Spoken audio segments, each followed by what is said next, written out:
बहुत सुंदर तथ्यात्मक गीत आप श्रवण कर रहे थे।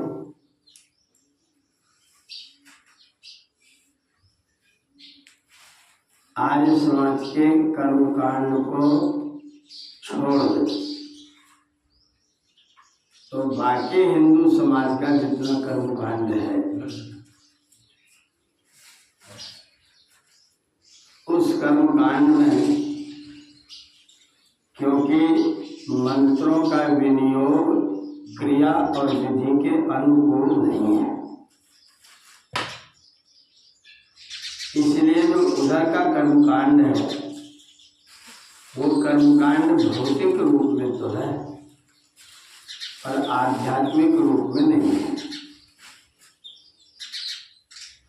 आर्य समाज का जो कर्मकांड ऋषियों ने लिखा है उसमें ऋषि लिखे, इसी प्रकार प्रातः सायं दोनों समय यज्ञ के द्वारा ईश्वरोपासना करें। संस्कार विधि के सामान्य प्रकरण में भूमिका में स्वामी जी ने लिखा कि इसी प्रकार प्रातः सायं दोनों समय यज्ञ के द्वारा ईश्वरोपासना करें। अब यज्ञ के द्वारा ईश्वरोपासना तभी संभव हो सकती है जब हम क्रिया के अनुकूल मंत्रों का विनियोग करें और उनका अर्थ भी जाने और उनका प्रयोग करें।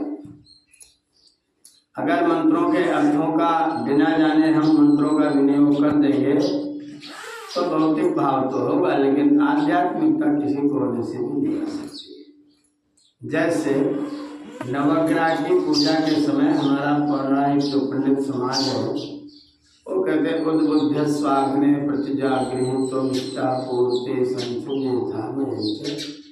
ये मंत्र पढ़ करके बुद्ध देवता की पूजा की जाती है। अब इस मंत्र का देवता अग्नि है, मंत्र का देवता अग्नि है और पूजा के लिए विनियोग बुद्ध के लिए है। तो मंत्र कुछ और कहेगा, आप कुछ और करेंगे तो आध्यात्मिकता वाला भाव कभी भी नहीं आएगा। केतुम किरणमन अकेतवे पेशो मरिया अपेशसे समसद्भि रजाय था। ये मंत्र पढ़ करके केतु की पूजा की जाएगी। शन्नो देवी रविष्टय आपो भवन्तु पीतये। ये मंत्र पढ़ करके अगर शनिचर की पूजा की जाएगी तो आपके मंत्र से आपका आध्यात्मिकता का भाव कुछ भी नहीं होगा। तो सारा का सारा कर्मकांड भौतिक पूजा पाठ बन करके रह जाएगा। यज्ञ यदि करेंगे बिना विनियोग के, बिना नियम के, बिना व्यवस्था के तो यज्ञ का जो सुगंधी फैलती है, वातावरण जो पवित्र होता है वो तो होगा, भौतिक लाभ तो होगा, लेकिन जो आध्यात्मिक लाभ प्राप्त करना चाहिए वो नहीं होता है। अगर महर्षि की पद्धति से हम लोग यज्ञ करते कराते हैं तो उसमें आपका आध्यात्मिक लाभ होता है, क्योंकि मंत्रों का विनियोग भावनाओं के अनुकूल किया जाता है। अपने यहाँ जितने भी मंत्र हैं, जैसे जल सेचन किया गया, अब अग्नि जल रहा है और किनारे किनारे जल सेचन किया जा रहा है और मंत्र क्या पढ़ा जा रहा है, वाचस्पतिर वाचम नः स्वदतु। परमात्मा वाणी का स्वामी है, वह परमात्मा मेरी वाणी को स्वादिष्ट बना दे, मीठा बना दे। अग्नि जल रहा है और जल डाला जा रहा है। हम सब लोग जानते हैं कि अग्नि का विरोधी है पानी। अग्नि जल रहा हो और पानी डालेंगे तो अग्नि बुझ जाएगा।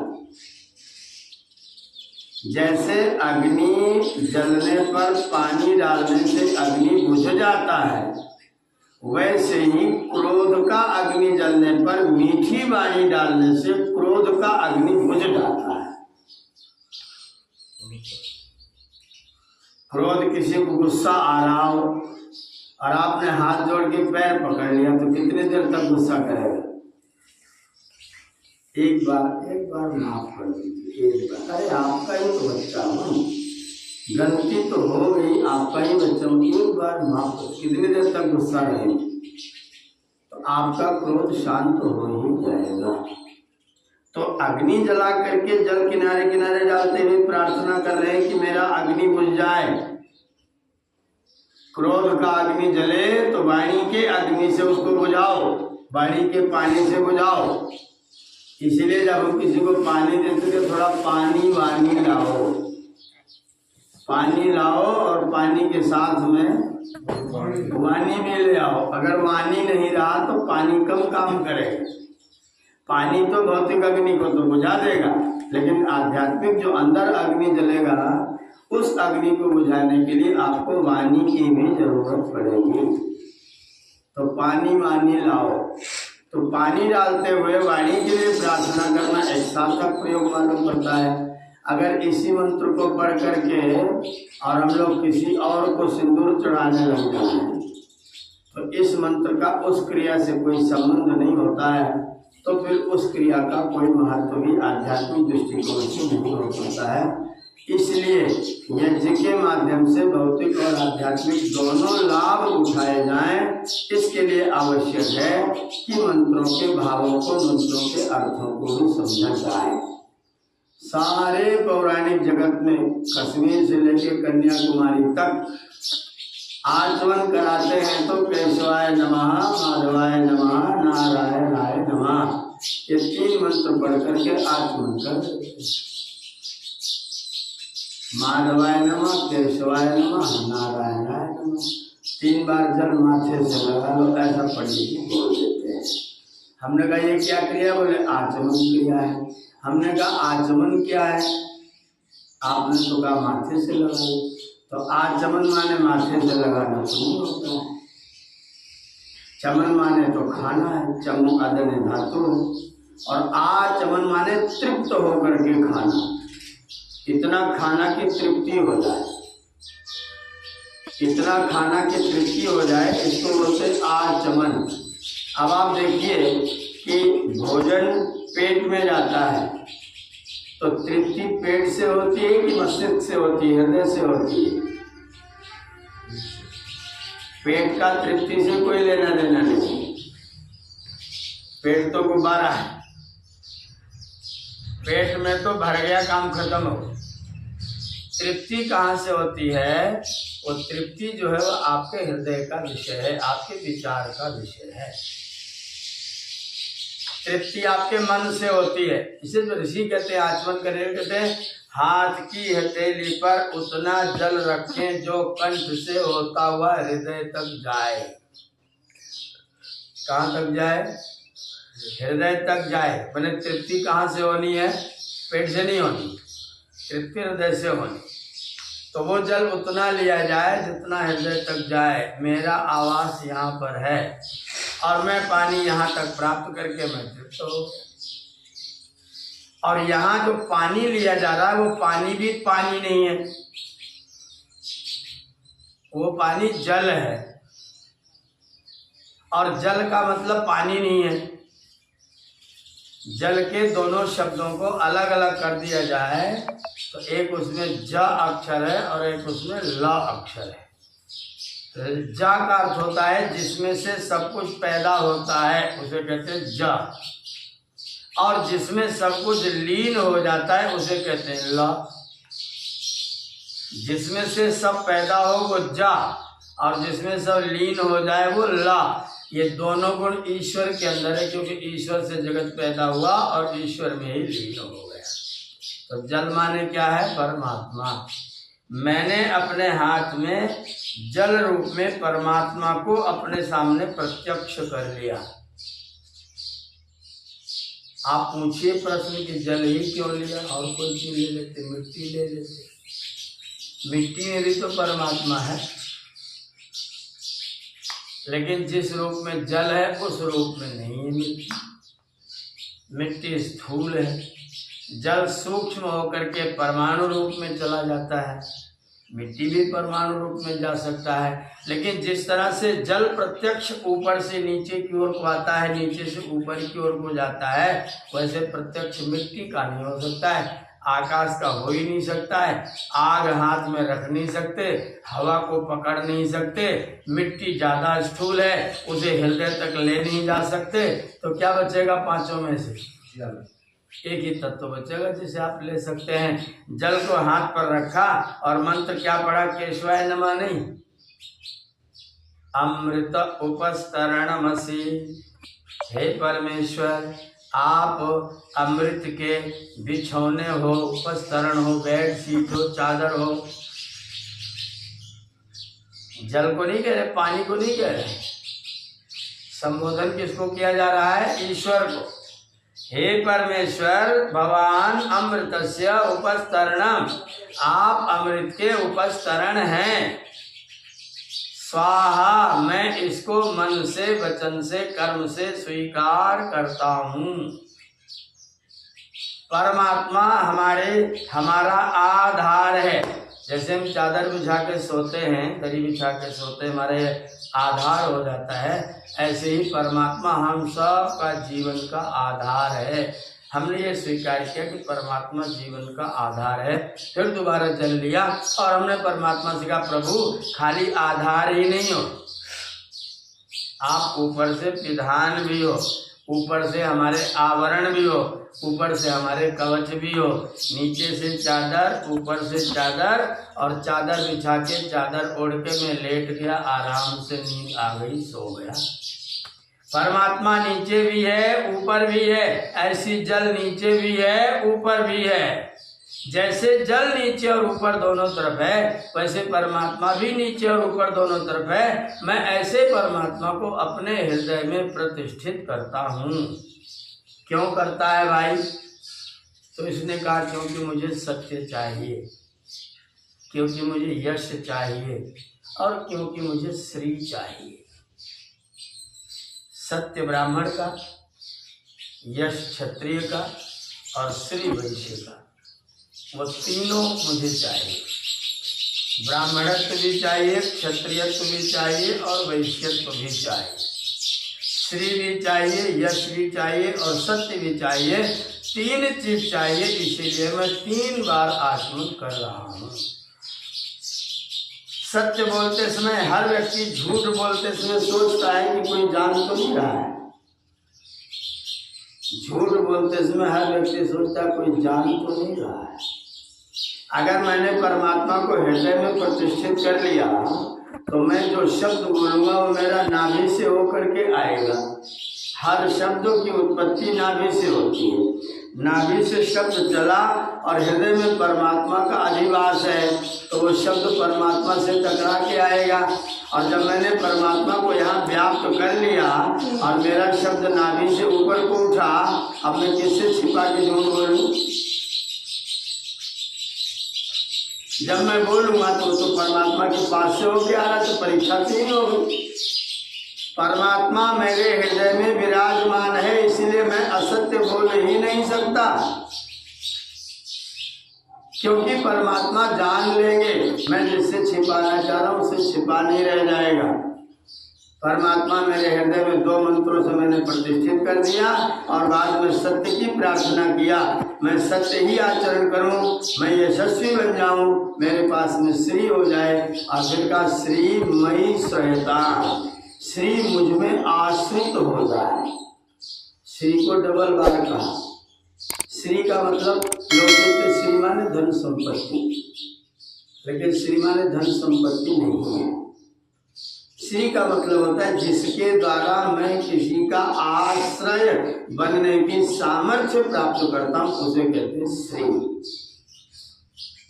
आपके घर में हम 10 लोग रुके हुए हैं, हम 10 लोगों का आश्रय आपका ये घर है, इसलिए आप श्रीमान हैं। जिसके द्वारा मैं किसी का आश्रय बन जाऊं उसे कहते हैं श्री, और वो जिसके पास में उसका नाम क्या हो गया? श्रीमान। मेरे पास विद्यार्थी आते हैं, सालों साल रहते हैं, 10-10 साल व्यतीत करते हैं। क्यों? क्योंकि मेरे पास उनको देने के लिए शास्त्र ज्ञान है। तो मेरे पास जो श्री है धन संपत्ति नहीं है, वो विद्याधन है।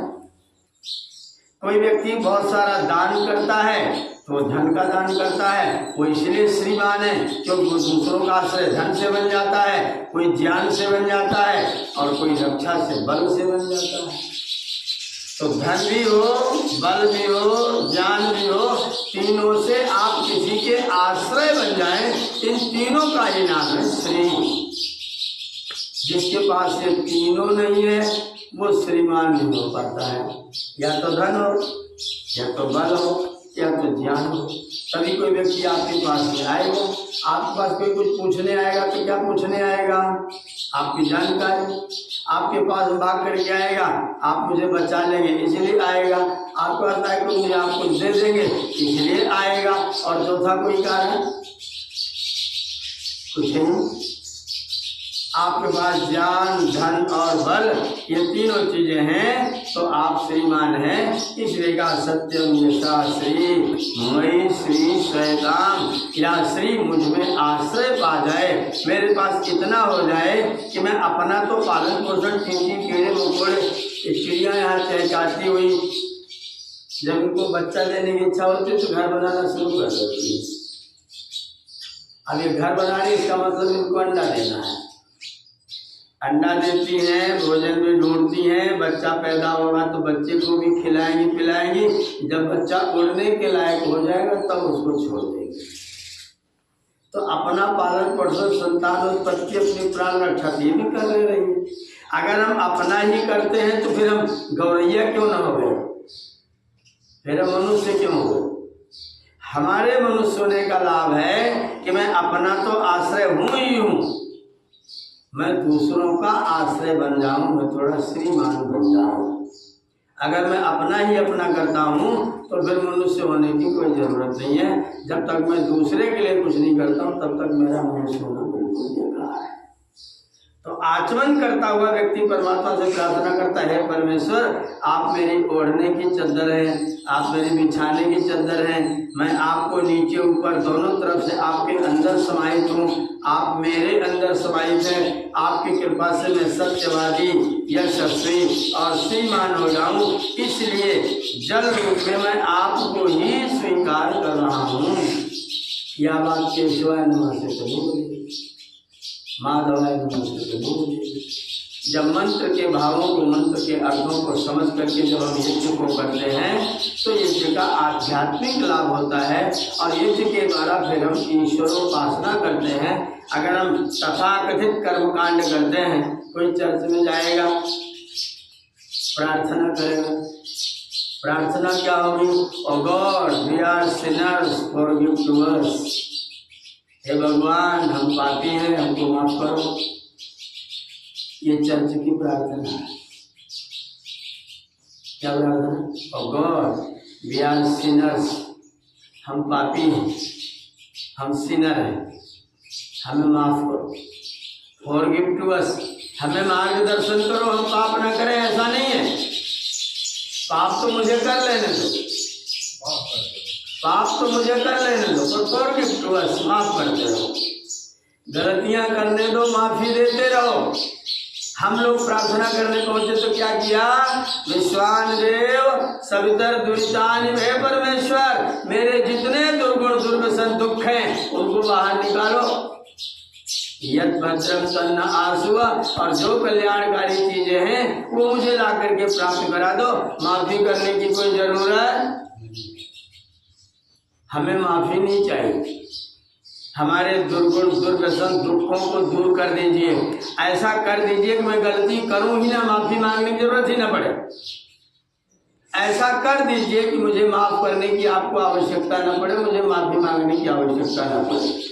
मेरे दुर्गुण दूर हो जाए, मेरे दुर्व्यसन दूर हो जाए, और दोनों दूर हो जाए तो मेरे दुख तो अपने आप दूर हो जाए। और जो कल्याणकारी चीजें हैं वो आप मुझे प्राप्त करा दो, जिससे मुझे माफी बार बार मांगना ना पड़े। और चर्च के लोग क्या प्रार्थना करें?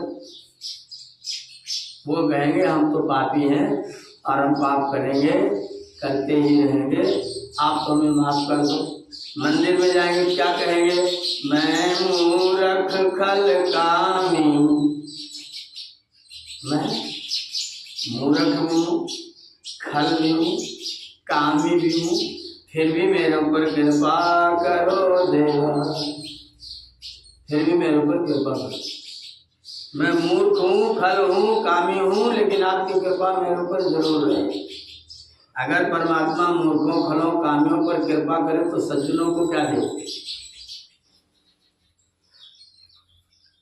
वहाँ याद क्यों कर रहे हैं?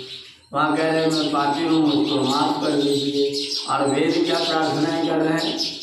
वेद नहीं कर रहा हूँ मैं पापी हूँ, मुझे माफ कर दो। वेद ने कहा मेरे दुर्गुण दुर्व्यसन दुखों को मुझसे दूर करा दो। हिरण्यगर्भ समवर्तताग्रे भूतस्य जातः पति एकासित। हे परमेश्वर, दुनिया में जितने भी प्रकार से बड़प्पन होता है वो सारा बड़प्पन आपके अंदर है। कोई व्यक्ति आकार में बड़ा होता है, आप तो हिरण्य गर्भ हैं, सूर्य चंद्र तारे नक्षत्र सब आपके गर्भ में समाहित हैं।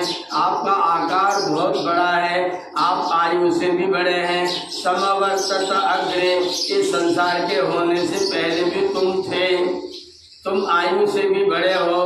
भूत से जाता पति, अब तक इस जगत में ब्रह्मांड में जो कुछ पैदा हुआ है तुम सबके पति हो, स्वामी हो, मालिक हो। पद से भी तुम बड़े हो। एक आसित, और तुम अकेले ही पति हो, तुम्हारे पतित्व में कोई बंटवारा करने वाला। हम जिसके पति होते हैं वहाँ तो बंटवारे का अवसर होता है, परमात्मा जहाँ का पति वहाँ बंटवारा होने का कोई अवसर। सब और शक्ति में बड़ा है।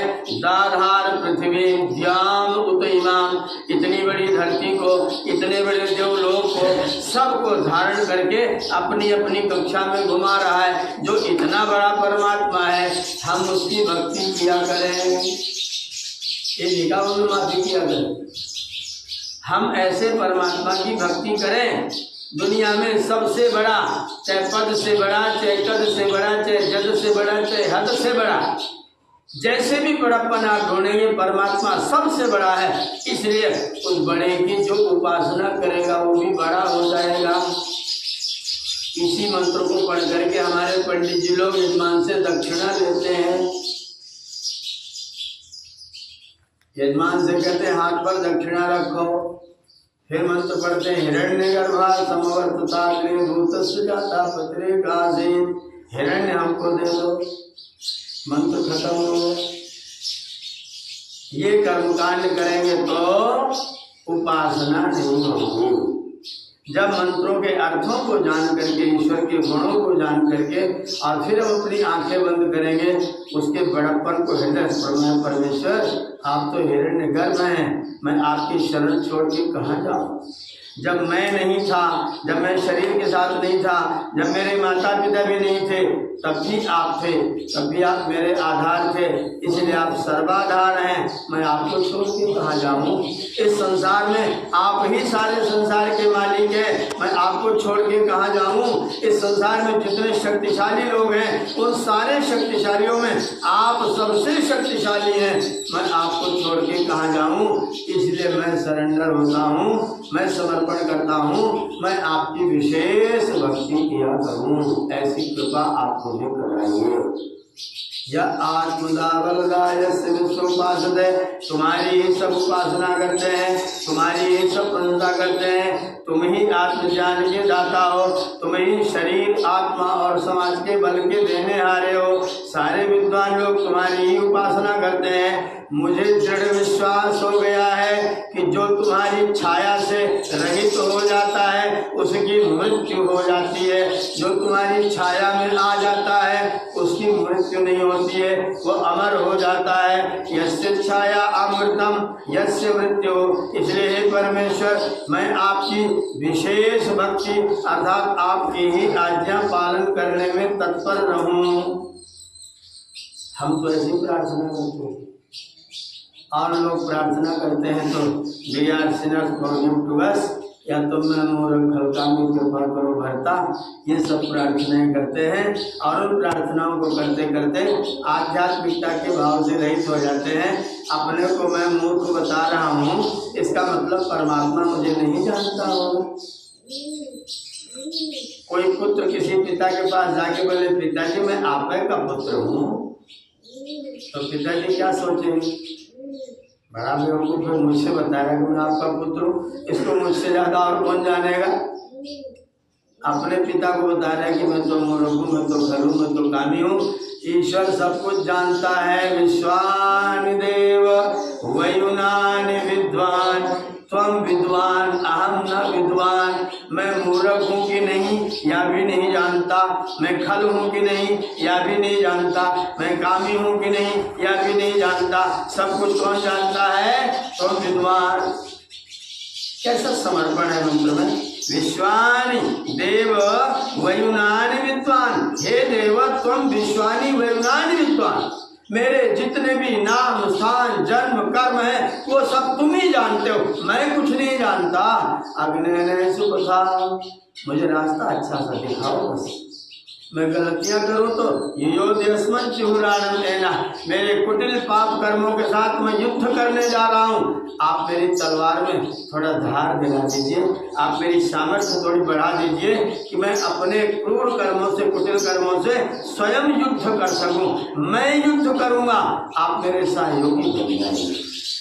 अपनी गलतियों को अपनी बुराइयों को मैं अपने से हटाऊंगा, आप मत हटाओ। आप तो मेरी बुराइयों को हटाने के युद्ध में मेरे सहयोगी बन जाओ। जब मैं हाथ उठाऊं अपनी बुराइयों को हटाने के लिए तो मेरे हाथ में नीचे से आपका हाथ लग जाए। मेरे कुटिल पाप कर्मों से मैं युद्ध करने जा रहा हूँ, आप मेरे सहयोगी बन जाइए, आप मेरी सहायता कर दीजिए। ईश्वर ने पूछा, अगर मैं तेरी सहायता कर दूं और तू विजयी हो गया तो जीतेगा कौन? तू जीतेगा, किसी को जिताएगा? इसने कहा नहीं, मैं अपने को बिल्कुल नहीं जिताऊंगा।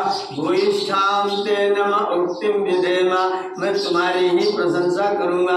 अगर इस संसार समर में मैं कुछ भी सफल हुआ, उस सफलता का श्रेय मैं आपको ही दूंगा।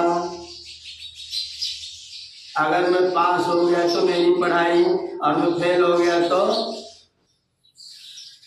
एक बच्चा फेल हो गया, मैंने कहा बेटा फेल क्यों हुए? बोला परमात्मा को मेरा पास होना मंजूर नहीं, परमात्मा को मेरा पास होना मंजूर ही, और पास हो गया तो तब नहीं कहा परमात्मा की मंजूरी से मैं थोड़ा उत्तीर्ण हो गया हूँ, तब कहता मैं पास हो गया हूँ। और फेल हो गया तो ईश्वर को पास होना मंजूर ही, कमी हो गई तो ईश्वर की, और सफलता हो गई तो वेद क्या कह रहा है? सफलता मिले तो उसको अपनी मत समझना। अगर तुम अपने हाथ से किसी को 2 रोटी खिला सको तो अपने धन्यवाद मत करने लग जाए। जिन्होंने आपके यहाँ भोजन किया उनका धन्यवाद करना, प्रभु आपने बड़ी कृपा की, हमारे पास आपकी अमानत सुरक्षित थी। अगर ये अनाज आप अपने आप न खाते तो मैं आपको लेकर के ढो करके और मुझे लाना पड़ता आपको खिलाने के लिए। तो आप आ गए, आपने स्वयं आके प्राप्त कर लिया, आपने बड़ी कृपा करी। आपने तो जिसके कारण से सफलता मिले उसके लिए धन्यवाद अपना नहीं करना। भूयिष्ठाम ते नमः उक्तिम विधेम, हे परमेश्वर मैं आपकी ही स्तुति गान करता हूँ, भूयिष्ठाम करता हूँ, थोड़ी बहुत नहीं करता, बहुत सारी करता हूँ। नमः उक्तिम, प्रशंसा पूर्वक विनम्रता पूर्वक मैं आपका ही गुणगान गाता हूँ कि जो मुझे सफलता हुई है वो सब आपके कारण से ही हुई है।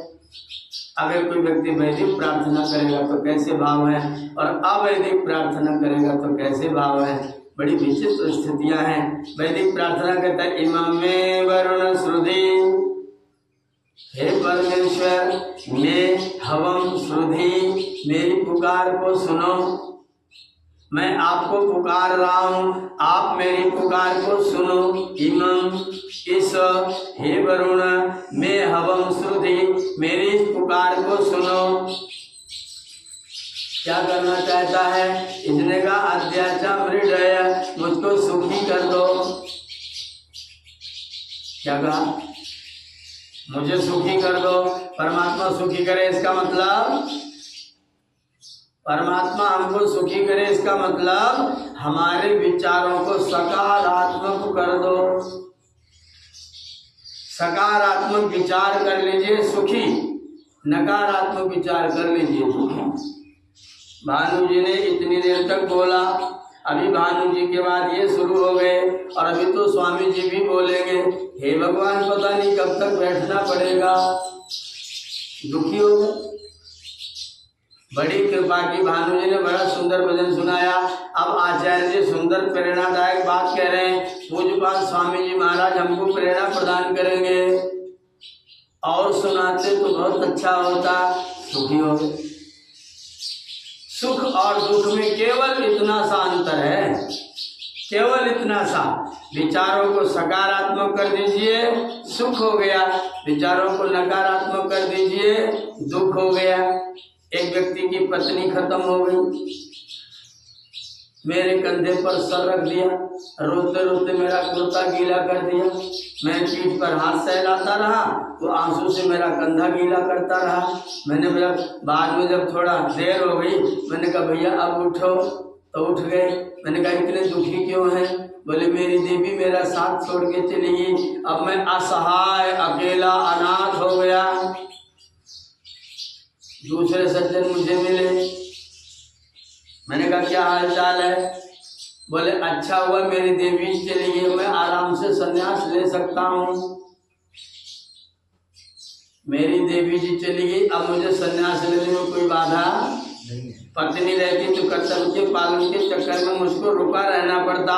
देवी जी ने मेरा साथ छोड़ दिया, अब मैं प्रेम से संन्यास लेकर के और संसार में वैदिक धर्म का प्रचार प्रसार कर सकता हूँ। पत्नी दोनों की गई है, एक पत्नी के छूटने पर संन्यास लेने की जुगाड़ कर रहा है और दूसरा पत्नी के छूटने पर असहाय अनाथ हो रहा है। दोनों की पत्नियां छूटी हैं। पत्नी का छूटना ना तो सुख है ना तो दुख है, विचार ही सुख और दुख का कारण है। परमात्मा मुझको सुखी कर दे, इसका मतलब हे परमेश्वर मेरे विचार सकारात्मक कर दो, सकारात्मक कर दो। अगर हमको आपको किसी को सवेरे कोई जगाए तो हम दुखी होते हैं, और अपने आप जगे तो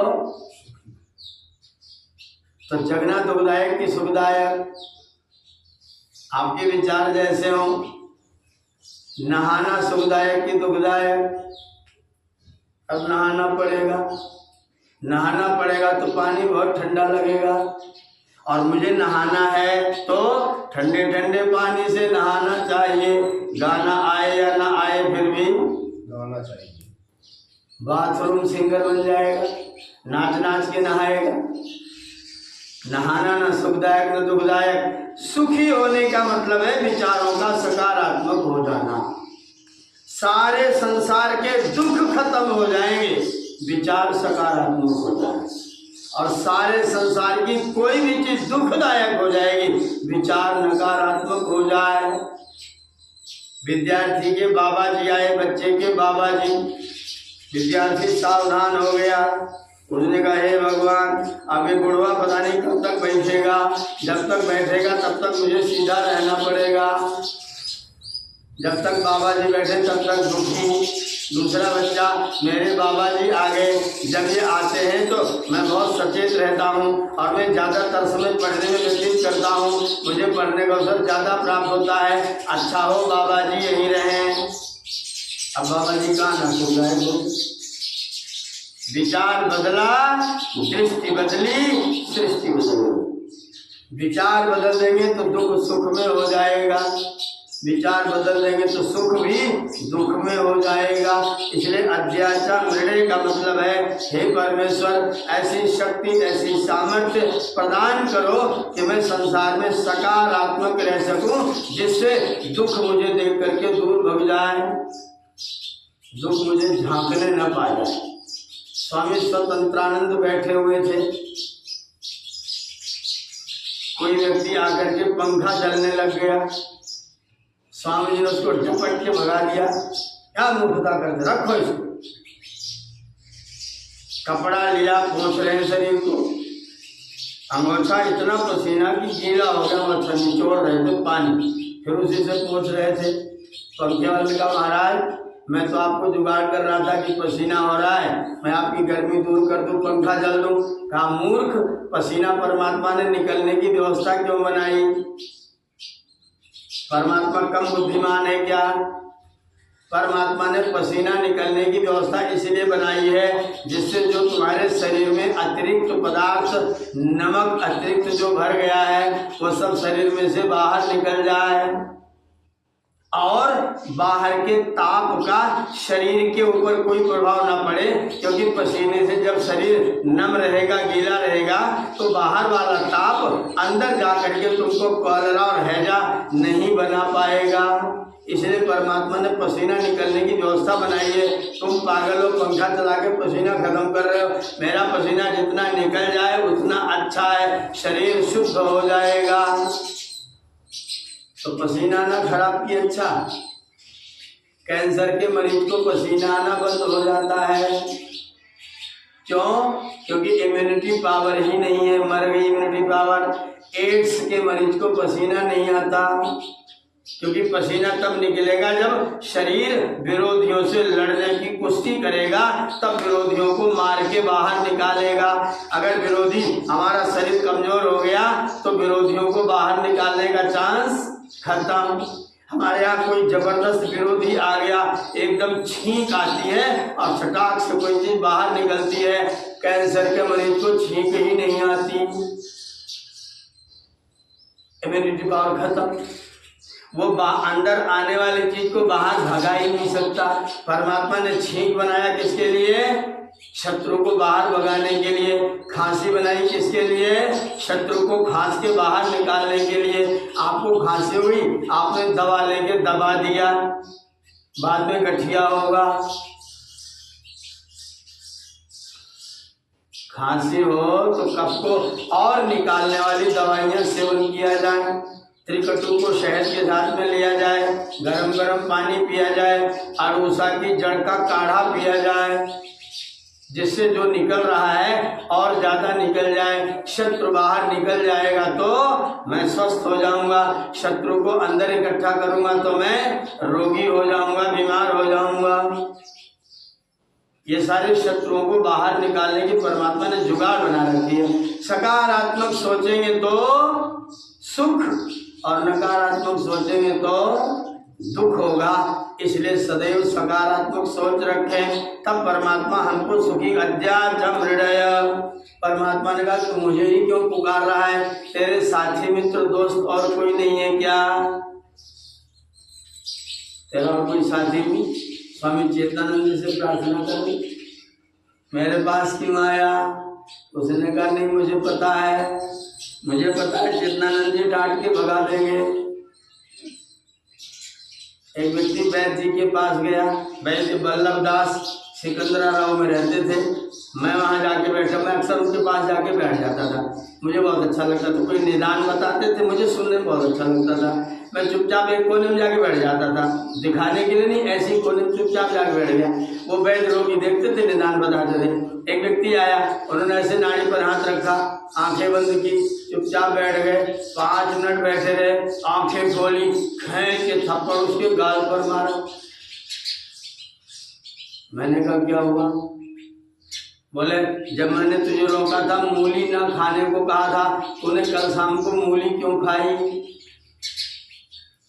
उसने कहा आपको कैसे पता चला? बोले 1 हफ्ता पहले तूने क्या खाया वो बताऊं क्या?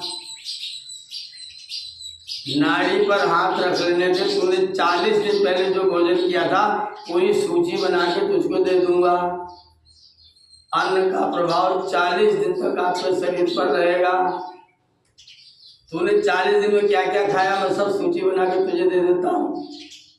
तो वैद्य जी हैं तो डांटेंगे, अच्छा परमात्मा भी डांटते हैं क्या? उनके पास जाओगे तो डांट भी नहीं पड़ेगी और मर्ज भी दवा भी होगी, बिना डांट खाए दवा मिलेगी। इसने कहा त्वाम अवश्य आचके, त्वाम तुमको अवश्य, अवश्य माने रक्षा, यू माने कामना करने वाला, अपनी रक्षा की कामना से त्वाम एव आचके, मैं तुम्हें ही निहारता हूँ। दुनिया के लोगों पर मेरा भरोसा, दुनिया के लोगों के काम आऊंगा तो मित्रता करेंगे, नहीं तो मेरा साथ छोड़ देंगे। तुम ऐसे हो जिसका कोई काम ही नहीं है, तुम मित्रता को छोड़ते नहीं हो। इसलिए काम एवं आचके, मैं आपको ही निहारता हूँ, आपकी ही शरण आता हूँ, आपको ही पुकारता हूँ। दुनिया को पुकारने की कोई जरूरत, स्वाम अवश्य आचके अपनी स्वाम अवश्य आचके कहा, पश्यामि नहीं कहा, याचे नहीं कहा, प्रार्थे नहीं कहा, सीधा आचके चक तृप्तो प्रतिघाते चा, तुमको इतना निहारता हूँ कि अपलक बिना पलक झपकाए तुमको ही निहारता हूँ। आचके हे परमेश्वर मैं तुम्हारी ओर ही देखता हूँ। ऐसी दिव्य प्रार्थनाएं वेद मंत्रों में है। तो अगर आप वैदिक तरीके से अपना कर्मकांड करते हैं तो हर मंत्र आपको ईश्वर की उपासना की ओर प्रेरित करता है। अगर हम वैदिक कर्मकांड को छोड़ करके कहीं और कर्मकांड करने के लिए जाते हैं, किसी और का कर्मकांड करते हैं, कोई और पंडित जी लोग प्रार्थना कराते हैं तो विचित्र विचित्र प्रार्थनाएं करते हैं। वो कहते हैं नहा धो के आओ, फिर कहते अपवित्र अपवित्रो वा सर्वावस्थांगतो वा, चाहे अपवित्र हो चाहे पवित्र हो, किसी भी अवस्था में गया हो, विष्णु विष्णु विष्णु 3 बार कह दो, बस सब पवित्र हो। सबाया घंटर सूची, अंदर बाहर सब ओर से पवित्र हो गए। वेद क्या कह रहा है? अद्वेगात्राण सिद्धंति, पहले जल से अपने शरीर को शुद्ध करो, फिर सत्य बोल करके अपने मन को शुद्ध करो, फिर विद्या और तपस्या के द्वारा आत्मा को पवित्र करो, फिर ज्ञान प्राप्त करके अपनी बुद्धि को पवित्र करो। जिस स्तर की पवित्रता चाहिए वैसा वैसा काम करो। बाह्याभ्यंतरा शुचि विष्णु के स्मरण से नहीं होगा। शरीर में गोबर लग जाए, राम राम राम राम राम राम करते रहो, सड़क के जाएगा तो पानी से ही जाएगा। जो यथार्थ है, तथ्य है, सत्य है, वह सत्य है। वेद भगवान वैदिक व्यवस्था क्या बता रही है? अगर तुमको शरीर की शुद्धि करनी हो तो पानी के पास जाओ, मन की शुद्धि करनी हो तो सत्य अपनाओ, बुद्धि की शुद्धि करनी हो तो स्वाध्याय बढ़ाओ, सत्संग करो, और आत्मा की शुद्धि करनी हो तो विद्यावान और तपस्वी बनो, नहीं तो शुद्धि नहीं होगी। इन्होंने कह दिया सब आया गंधरा शुचि, सीधा ठेका। वैदिक व्यवस्था में ठेका का कोई चांस, इसलिए मैंने निवेदन किया कि अगर आप वैदिक व्यवस्था के अनुसार कर्मकांड में जुड़ते हैं तो आपका कर्मकांड ईश्वर की उपासना भी बनता है और भौतिक लाभदायक भी होता है। जो वैशेषिक कार्य ने लिखा है, यह तो अभ्युदय निश्रेय सिद्धि सधर्म, जिसके करने से लौकिक भौतिक उन्नति भी होती है और निश्रेयस की भी सिद्धि होती है, उसी का नाम धर्म होता है। इसलिए जो वेद में कहा गया है वही धर्म है, जो वेद के विरुद्ध कहीं अन्यत्र कहा गया है वह धर्म नहीं है, क्योंकि उससे अभ्युदय और निश्रेय दोनों की सिद्धि प्राप्त नहीं होती है। इसलिए हम वैदिक व्यवस्था में आए, वेद को अपनाएं, वेद के ज्ञान का आधार पर अपने कर्मकांड को अपनाएं। अगर हमारा कर्मकांड वेद के तरीके से होगा तो निश्चित तौर पर हमारी वेदना को दूर करने वाला होगा और वही धर्म होगा, वही हमारा कल्याण करेगा। हम अपने कल्याण के मार्ग का चयन करें। आपने मेरी बात को ध्यानपूर्वक सुनी, आप सबका बहुत बहुत धन्यवाद करते हुए इस समय के लिए अपनी वाणी को विरमित करता हूँ। आप सबका धन्यवाद।